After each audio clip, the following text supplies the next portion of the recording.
Salut à tous, j'espère que vous allez bien. Donc, je reviens encore vers vous pour vous parler des choses de cette réalité du visible. Alors, comme je le dis constamment dans mes vidéos, que monde qui est salement dans les Bibles classiques dit qu'il n'y a rien de nouveau. Ce qui a été, c'est ce qui est et c'est ce qui sera également. Et le physique est le reflet du non visible. Et Loba, qui est le créateur, parle tantôt d'une manière, tantôt d'une autre, et l'on y prend point garde. Alors, si tu ne prenais pas garde autrefois, dès à présent, commence à prendre garde par rapport à ce que tu peux voir, par rapport à ce que tu peux entendre. Analyse bien la situation avec les événements actuels et retiens ce qui est bon et partage-le avec tes enfants afin qu'ils puissent sortir de l'ignorance. C'est très important. Alors, aujourd'hui, nous allons parler de l'histoire de Sodome et Gomorrhe. Qu'est-ce qu'on nous cache dans cette histoire-là?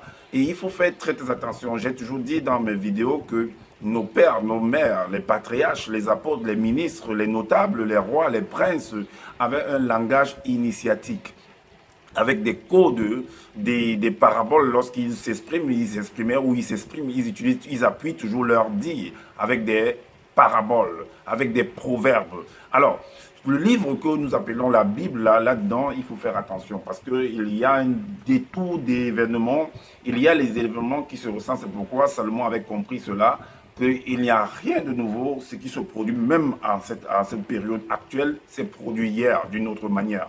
Donc, et on va en fait essayer de pouvoir brouiller le puzzle pour que toi qui es en initiation ou bien qui est en train de lire, que tu ne puisses pas comprendre. Mais il faut être initié, il faut passer par l'initiation pour comprendre en fait l'histoire réelle. Alors, vous verrez que l'histoire de Sodome et Gomorrhe, ce qui s'est produit à Sodome et Gomorrhe, est similaire à ce qui s'est produit dans le livre de Juges. Le juge à partir du verset 19 et même le verset 20, parce que on explique toujours dans le verset, au chapitre 20 plutôt. Donc, donc c'est une histoire similaire, mais sauf que l'auteur ou alors le scribe, celui qui vient écrire en fait, va essayer de brouiller, d'utiliser certains identifiants qui ne seront pas toujours pareils à ceux de ce qui s'est produit à Sodome et Gomorrhe. Mais vous devez comprendre que il y a une histoire qui s'est produite qui est similaire à cette histoire de Sodome et Gomorrhe. Parce que là, on nous fait comprendre que ces gens de Sodome et Gomorrhe, en fait, c'était des homosexuels qui pratiquaient des choses abominables et ainsi de suite. Mais même en cette époque, on voit bien les LGBT, on voit bien les mariages entre hommes et hommes, les mariages entre femmes et femmes, les mariages entre les hommes et les animaux. Mais pourquoi est-ce que, je ne sais pas, il n'y a pas un feu qui descend du ciel pour les détruire aujourd'hui? Pourquoi est-ce que ça ne se produit pas? Donc, il faut se poser beaucoup de questions. Alors, quand on dit qu'on sort ces personnes, ces étrangers qui sont venus vers toi pour qu'on apprenne à les connaître, on peut connaître de plusieurs manières. Est-ce que vous comprenez? On peut abuser quelqu'un de plusieurs manières. Escroquer quelqu'un, c'est l'abuser. Est-ce que vous comprenez? Donc, tout dépend de la compréhension que nous avons et du contexte où est utilisé en fait chaque mot, chaque phrase. Il faut faire très attention par rapport à cela. Pour comprendre l'histoire, il faut restituer le contexte et comprendre pourquoi est-ce que tel mot, telle phrase a été utilisée dans ce contexte-là. Et là, vous allez avoir en fait la clarté, vos yeux vont s'ouvrir et vous ouvrirez en fait l'histoire réelle. Donc les puzzles vont se remettre en place et vous verrez en fait l'image réelle de l'histoire. Donc entre le président Alassane et le président Gbagbo, il y a eu des conflits. Et nous savons qu'aujourd'hui, entre un pays et un autre pays, il y a des accords. Et comme on peut le voir par exemple avec la France et l'Afrique, que parfois chacun va venir en fait, va tout faire mettre en place des personnes pour pouvoir installer un président. Et dans cette installation-là, il y a des accords qui sont faits également, Alors, donc quand ces accords sont brouillés, vous verrez qu'il y aura des négociations. C'est pourquoi le nommé Kofi Annan, je ne sais pas s'il est toujours vivant, Kofi Annan a été en fait l'homme qui devait jouer en fait le médiateur entre les deux parties, comme un négociateur. Vous voyez, ils devaient voyager, ou alors ces deux protagonistes devaient voyager pour aller le voir, et ils allaient aller, on va dire, en terrain neutre, comme à Accra, au Ghana, pour pouvoir parler, pour pouvoir s'entendre, pour pouvoir départager les choses. Et lorsque il n'y a pas cette entente-là, où une des parties n'arrive pas, où les deux parties n'arrivent pas à s'entendre, et vous verrez qu'on va entrer en fait, on va utiliser en fait le domaine de la force. On va envoyer les armées, on va envoyer les commandos, on va envoyer des engins pour pouvoir destituer en fait celui qui est en place, qui est en train d'insister. Peut-être qu'on est passé par les élections, l'autre n'arrive pas peut-être à accepter, et ainsi de suite. Donc il y a un abus. Est-ce que vous comprenez? Et ils vont vouloir en fait violenter les émissaires qui vont venir en fait dans le pays où il y a le trouble, où il y a le désordre pour pouvoir... voilà. Donc tout ce qui se produit comme ça s'est produit en Côte d'Ivoire, cela s'est produit dans beaucoup de pays, cela se produit toujours et cela se produira toujours. Mais il faut que les yeux s'ouvrent en fait, que vous puissiez comprendre tout cela et savoir comment négocier. Alors, nous allons entrer dans le vif du sujet. Vous pourrez lire l'histoire parce que je ne vais pas tout lire en fait les versets. Donc, je vais prendre quelques indices en fait pour vous montrer, en fait pour vous éclairer ce que je suis en train de parler. Alors, donc, Abraham était comme l'intermédiaire entre ce qui se passait à Sodome et Gomorrhe. Parce que son frère, il voudrait que son frère va représenter en fait un étranger qui vit dans ce lieu-là, ou alors peut-être, parce que quand il y a une guerre comme ça, une guerre civile, il y a ce qu'on appelle des réfugiés en fait. Donc des déplacements, et parfois les commandos sont là pour assurer en fait, les militaires sont là pour assurer en fait cette transaction-là. Donc pour qu'il y ait, on va mettre des réfugiés à l'abri et ainsi de suite. Donc bon, il y a toujours des pertes. Hein. Donc on va aller en fait dans Genèse. Dans Genèse, dans le livre de la Genèse, au chapitre 18, le verset 1. Il est dit, le titre c'est Intercession d'Abraham en faveur de Sodome. Est-ce que vous comprenez l'intercession? Donc il est comme négociateur. Puisque ces hommes, il est dit, le chapitre 1 nous dit que l'Éternel lui apparut parmi les chaînes de Mamré, comme il était assis à l'entrée de la tente pendant la chaleur du jour. On dit l'Éternel lui est apparu. J'ai fait des vidéos pour montrer en fait que l'Éternel, Dieu là, c'est un homme. Vous allez voir par la suite. Alors le verset 2 lui dit, il leva les yeux et regarda, et voici trois hommes. Trois hommes. Au verset 1, on dit que l'Éternel lui a apparu. Maintenant, au verset 2, on dit que trois hommes. Il a vu trois hommes. Vous voyez? Donc, c'est pourquoi je dis qu'il faut faire attention, parce que dans la Bible classique là, ce qui est bon là, c'est ce qui s'est passé. Ce qui est mauvais là, c'est ce qui s'est réellement passé. Sauf qu'on a perturbé en fait les puzzles pour que vous ne puissiez pas vite vous retrouver. Donc, il faut donc l'initiation pour vous faire savoir qu'en fait, ce qui est de l'autre côté là-bas, prends-le, remets-le ici, en fait que la bonne image apparaît. Donc, il leva les yeux et regarda, et voici trois hommes étaient debout. Voici, trois hommes étaient debout près de lui. Quand il les vit, il courut au-devant d'eux depuis l'entrée de sa tente et se prosterna en terre. Mais tu vois trois hommes, tu te prosternes par rapport à quoi? Donc, il y a eu en fait une conversation, il les a reçus et ainsi de suite. Donc, c'était des émissaires qui sont venus le voir pour pouvoir discuter, pour pouvoir en parler. C'est ce qui s'est passé dans le livre de Juges également. Donc, mais sauf que là, c'est d'une autre manière. Vous voyez, parce que comme Salomon le dit, qu'il n'y a rien de nouveau. Donc, quand vous regardez dans le livre de Juges, au chapitre 19, donc là, le titre, c'est « Outrage fait à la femme d'un Lévite dans Gibéa, ville de Benjamin ». Mais bon, l'histoire ne s'est pas passée réellement comme ça, parce que tu vas pas, un étranger, par exemple, ne va pas arriver chez vous et que les habitants de la contrée où tu habites veulent, par exemple, abuser, je ne sais pas, qu'ils veulent connaître, veulent perturber, par exemple, ces étrangers, et que toi, tu prends tes filles, que non, prenez mes filles, faites ce que vous voulez, vous pouvez accepter ça. Vous qui m'écoutez là, vous pouvez accepter des choses comme ça, qu'un étranger arrive pour échanger vos filles, vos enfants contre ces étrangers-là, que non, tuez mes enfants, abusez, faites de mes enfants ce que vous voulez, mais laissez en vie les étrangers. Vous pouvez accepter ça? Donc, faites attention à ce que vous lisez et voilà. Donc, alors, dans le livre de Juges, au verset 21, le verset 21, il est dit, c'est similaire à ça, si vous lisez tout, je vais prendre juste que je prenais quelques indices. Donc, il est dit, il fit entrer dans la maison et il donna du fourrage aux ânes. Les voyageurs se levèrent.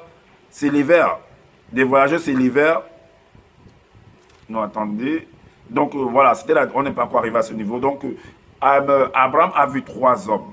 Donc, il a vu trois hommes, il y a eu des négociations au point où quand tu regardes le verset suivant, il y a une négociation. Donc, là, au verset 20, par exemple, il est dit que l'Éternel dit Il dit à Abraham que le cri contre Sodome et Gomorrhe s'est accru et leur péché est énorme. Ça veut dire qu'il y avait un très grand désordre. Il y avait tellement de la guerre civile. Il n'y avait pas à entendre là-bas. Peut-être le pouvoir, certainement le pouvoir, l'autre ne voulait pas accepter qu'il a gagné ou bien qu'il a perdu et ainsi de suite. Donc le clan de l'autre contre le clan de l'autre, ça a mis en fait une guerre civile dans le pays. Alors, donc je dis encore et je redis, je pèse mes mots que l'Éternel là c'est un homme. Est-ce que vous comprenez? Puisque Abraham a vu 3 hommes devant lui. Alors, donc Abraham s'est mis à négocier, à être l'intermédiaire entre ce qui se passait pour essayer de remettre le calme dans le territoire. Mais vu que ça ne se produisait pas, donc on était obligé d'utiliser en fait les forces supérieures.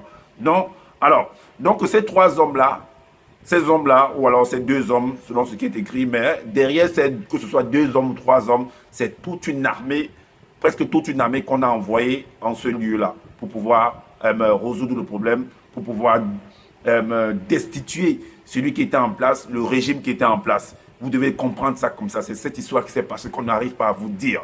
Alors, au chapitre 19, Sodome et Gomorrhe.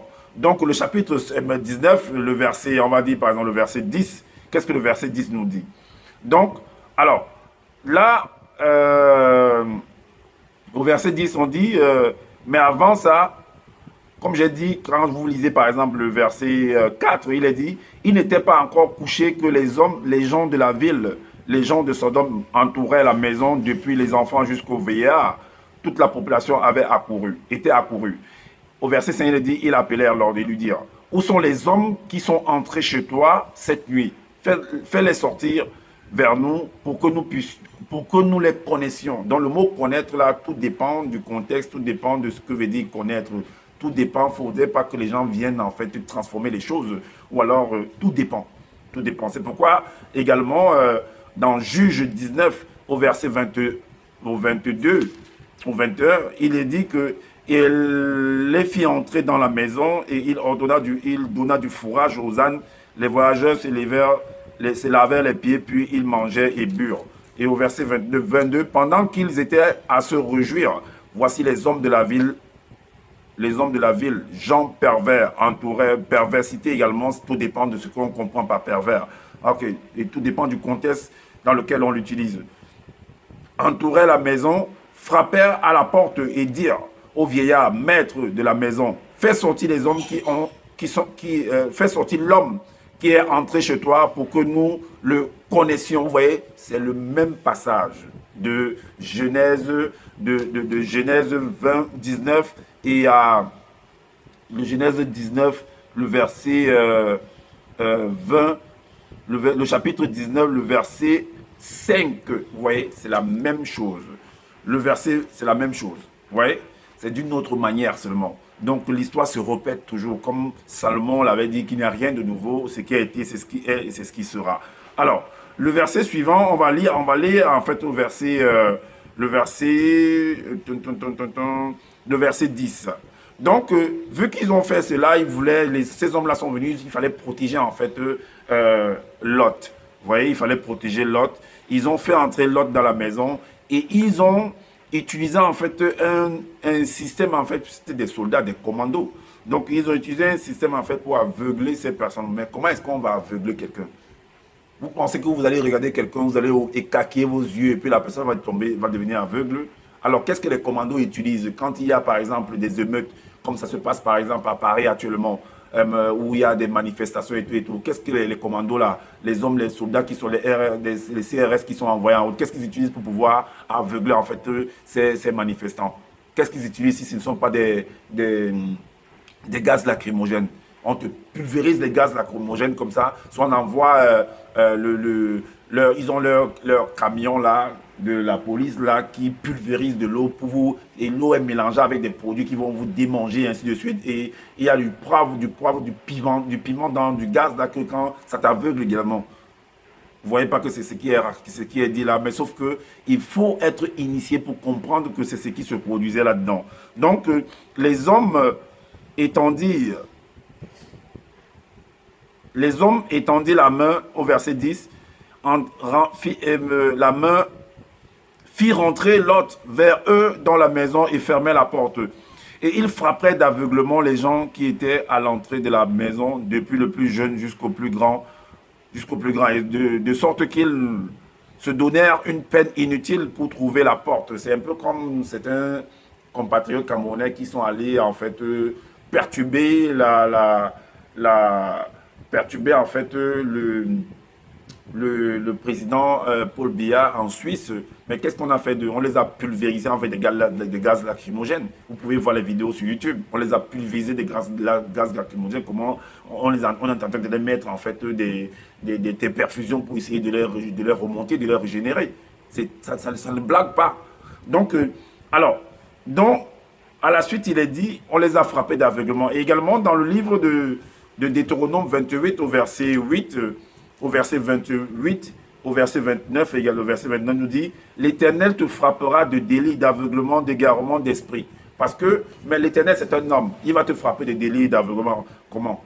On va utiliser en fait du matériel, puisque, et la suite dit que, et tu tâtonneras en plein midi comme l'aveugle dans l'obscurité. Tu n'auras point de succès dans tes entreprises et tu seras tous les jours opprimé, dépouillé et il n'y aura personne pour venir à ton aide, à ton secours. Donc, on utilise en fait tous ces éléments-là pour pouvoir te déstabiliser, pour te rendre aveugle, afin que ce que dont tu veux faire, tu vas accomplir ne puisse pas aboutir. Vous voyez un peu. Donc, alors, ils ont fait entrer, ils frappaient d'aveuglement les gens qui étaient à l'entrée de la maison, depuis ainsi de suite. Et à la suite, on dit, les hommes dirent à Lot, qui as-tu encore ici? Gendre, fils et filles, et tout ce qui t'appartient dans la ville. Fais-les sortir de ce lieu, car nous allons détruire ce lieu, parce que le cri contre ses habitants, est grand devant l'Éternel. L'Éternel nous a envoyés pour le détruire. Vous voyez, l'Éternel nous a envoyés. C'est des hommes, en fait. Donc, quand les choses des gens ne s'entendent pas, et c'est la guerre qui commence. Boum, boum, boum, les bombardements de part et d'autre. Vous voyez un peu, pour détruire, pour dire, ok, comme tu n'as pas venu nous comprendre, voilà, on va t'envoyer, l'armée. Donc, il y a maintenant, l'autre va symboliser en fait des réfugiés qu'on va essayer de mettre de côté pour qu'ils ne soient pas impactés par cette guerre-là, cette bataille, ce bombardement qui va être effectué sur la ville de Sodome, sur la région de Sodome et Gomorrhe. Est-ce que vous voyez un peu? Comme ça se passe par exemple au Tigré, là-bas en Éthiopie actuellement. Donc, voilà le truc. Et on va essayer de mettre l'ordre. Parce que même ces deux personnes, ces deux hommes-là qui sont allés à Sodome, ou ces trois hommes, ainsi de suite, vont représenter en fait, derrière eux, c'est une légion. C'est un peu ce qui s'est passé avec celui qu'on nomme Christ. Quand il demande de procéder, qui est ton nom, il dit, je m'appelle Légion, parce qu'il y a toute une légion de moi, une légion d'armée. Voilà. Donc, alors, le verset 24 nous dit que, lisons le verset 23, le soleil se levait sur la terre lorsque Lot entra dans Jordan. On a déplacé, il y a eu des déplacements de personnes, donc des réfugiés en fait. Et à la suite, puisqu'ils se sont dit qu'il y a eu des déplacements, alors le verset 23 nous dit, alors l'Éternel fit pleuvoir du ciel sur Sodome et sur Gomorrhe, du soufre du feu par l'Éternel. Mais comment est-ce que l'Éternel, mais vous avez déjà vu ça, où que le feu descende du ciel, tout ça. Bon, c'est quand le feu, si ce ne sont pas des avions de chasse, des avions de guerre, ainsi de suite, qui lancent des obus, qui tirent en fait, un peu comme ça s'est passé en Chine, au Japon, ainsi de suite. Tous ces combats, toutes ces guerres, l'armée qui vient bombarder, un peu comme en Côte d'Ivoire. Donc on vient bombarder en fait les bases militaires pour détruire en fait, pour amoindrir en fait les opposants, ceux qui peuvent se servir de leurs armes pour pouvoir attaquer. Donc on envoie en fait le souffle de feu. Alors dans le livre de l'Apocalypse, chapitre 13, au verset 13, on dit que l'Éternel a envoyé. Bon, si l'Éternel est considéré comme par exemple le Créateur, mais comment se fait-il que même ici, là on dit, le titre c'est à partir du chapitre 13, on dit la bête qui monte de la mer. Mais même le président Macron a utilisé ce terme une fois pendant l'étude au début du coronavirus. Là, il dit la bête arrive. La bête arrive. Ce sont des noms de code en fait. Si vous le comprenez, ce sont des noms de code.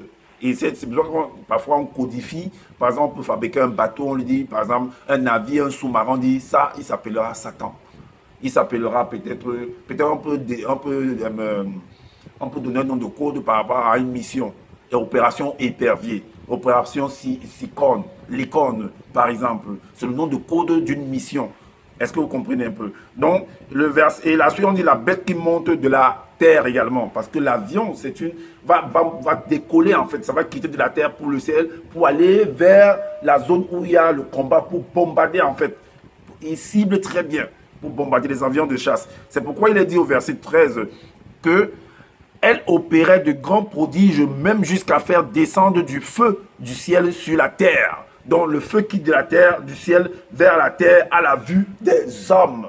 Est-ce que vous comprenez un peu? Donc il y a eu des bombardements qui sont produits dans la ville de Sodome et Gomorrhe pour déstabiliser en fait les opposants, ceux qui s'entêtaient. C'est des accords entre un pays et un autre pays. Est-ce que vous comprenez? Et c'est cette même histoire qui s'est produite également dans le livre de Juges avec ce Lévite qui a eu sa femme. Mais on vous nous fait comprendre qu'on a abusé sa femme et ainsi de suite. C'est un mensonge. On a brusquement les trucs pour que vous ne puissiez pas comprendre. Donc voilà ce qui s'est produit à Sodome et Gomorrhe.